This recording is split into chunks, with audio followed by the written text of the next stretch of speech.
दादा का बड़ा दावा।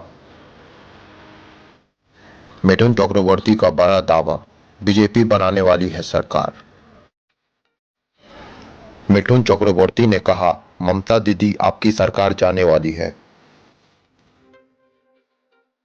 मिथुन चक्रवर्ती का बड़ा दावा, 38 विधायक से मेरे रिश्ते काफी अच्छे हैं। उनमें से 21 विधायक मेरे सीधे संपर्क में हैं। ममता बनर्जी ने कहा, बंगाल को महाराष्ट्र नहीं बनने देंगे। बंगाल को तोड़ना आसान नहीं है। बंगाल को महाराष्ट्र समझने की भूल ना करे बीजेपी। और हालात तो कुछ और ही बता रहे हैं। जब से महाराष्ट्र में उद्धव की सरकार गई है, ममता बनर्जी बेचैन सी हो गई है, क्योंकि बीजेपी का चाणक्य अमित शाह कुछ साल से विरोधियों के लिए बहुत खतरनाक साबित हो रहे हैं।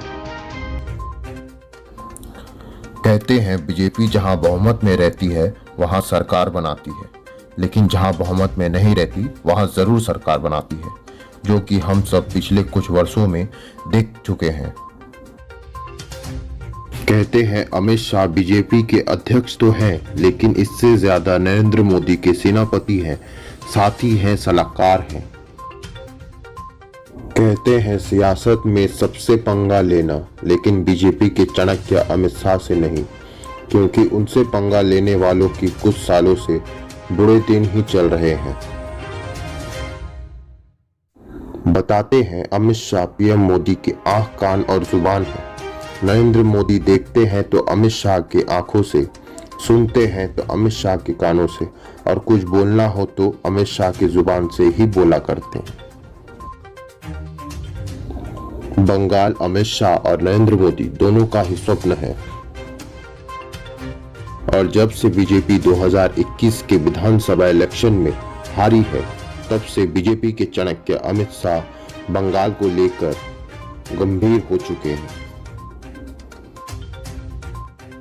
2021 बंगाल विधानसभा में टीएमसी ने 294 में से 213 सीट जीते हैं और बीजेपी के पास सिर्फ 77 सीट है।